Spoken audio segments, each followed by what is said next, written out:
When we lose someone dear to us, grief is the natural response. It's an overwhelming feeling that can be expressed through shock, anger, disbelief, and a sadness that cannot be expressed into words. This pain makes it difficult for us to think, eat, or sleep. And coping with the loss of someone we love can be a great challenge. This is what a family went through when they hear their beloved 29-year-old son and father had died. It was unexpected, and years later, the family learned something that shocked a whole country. It was all caught on camera. Hello, wonderful people. I'm Scott Leffler for WonderBot. And here is Stranger Knocks on Their Door. Devastated family rushes to the cemetery. Before we begin, make sure to smash that like button, subscribe to our channel, and click the notification bell for more amazing videos.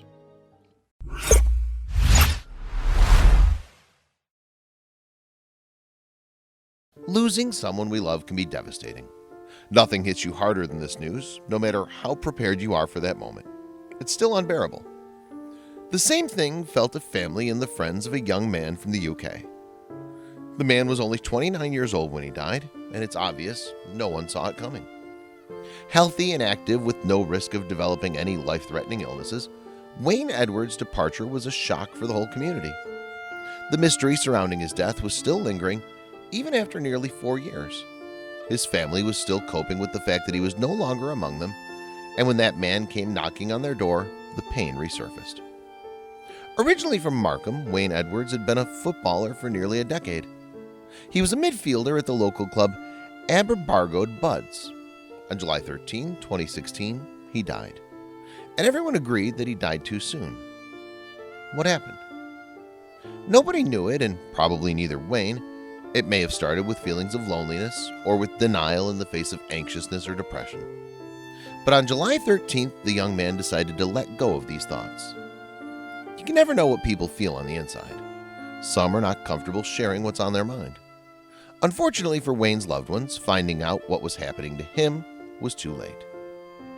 His family didn't see the warning signs, and on July 13th, 2016, Wayne was found dead. The official statement was that suicide was the cause of death. It was a hit that lasted with his family for the past 4 years and was reignited this summer with that knock on the door. Wayne's uncle, Chris Postins, later told reporters that it was June 29th when someone came to their door. Someone from the council came around and told us the news on Monday morning. Here's what they learned about Wayne. It was nearly 4 years since Wayne was no longer with them, and as July 13th was approaching, Wayne's mother was having a very difficult time. When she heard what the man had to say about her son, she nearly collapsed. According to the council representative, the family learned that Wayne's headstone was smashed over the weekend. But as they hurried to the cemetery, the family talked to a lady who'd been there the past Sunday. We went up there, and a lady who had been there on Sunday afternoon told us that it hadn't been like that then, said Chris, who added that they were all devastated when they heard what happened. They didn't expect to see just how bad things were. The graveyard attendant there said she'd never seen a headstone smashed like that in 40 years, explained Chris to the reporters. Stunned to see the sight of the headstone, Wayne's mother took out her phone and started filming the trash cemetery. You won't believe what she saw. Chris said that he couldn't understand who would do something like this. My sister's reliving his death now. Grief overcame her, and as she filmed the trash tombstone, the mother couldn't stop crying. Her video ends up on YouTube, and then the family gets a call. It's getting near the anniversary, which is always hard enough as it is, and this just makes it harder. His 3 brothers are devastated too, added Chris. Wayne was a loved person in the community, but could this be a hate crime? We can all agree that you cannot possibly know everything about a person, but everyone knew that Wayne was a great man, brother, friend, and footballer. Nobody knew exactly who vandalized the tomb, said Chris, adding one tear-jerking message. I have no idea who did it, but to describe someone's grave like that is just the lowest of the low, said Chris.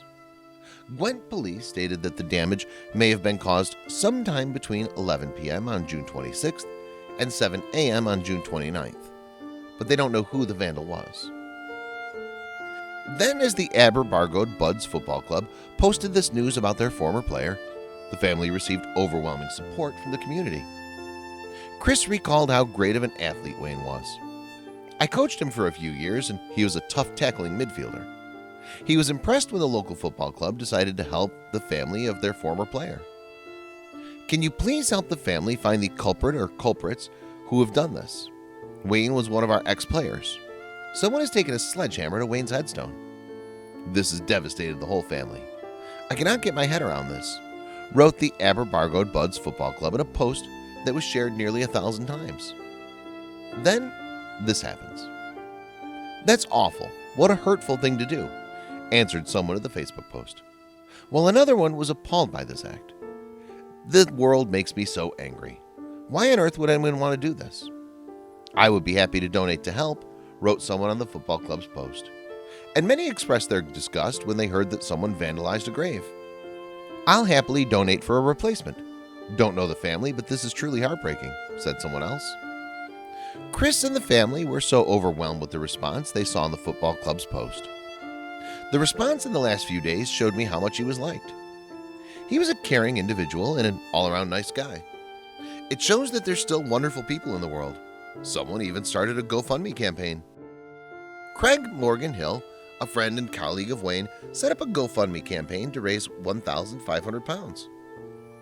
As a community, many people loved Wayne, and from my perspective, as a friend and footballing friend for many years, he's dearly missed, and I hope people get behind it, he wrote. In less than a week, members of Wayne's former club have raised over £1,100. The family hopes this wasn't a hate crime, but they're still suspicious since the graveyard was out of the way, explains Chris. Hopefully it wasn't malicious and was a random act of vandalism. The graveyard's out of the way, it's not somewhere you'd pass by, stated Chris in the interview. We're obviously shocked and very concerned about this act of mindless vandalism. Our thoughts are with the family at this time, stated a spokesman for Kefferly Council. Wayne, nicknamed Chippy by his loved ones and friends, now has a new headstone, and everyone is now at peace. The pain still lingers, but everyone's thankful that Wayne is still remembered by the community. There have been other similar incidents discovered, including the grave of a newborn.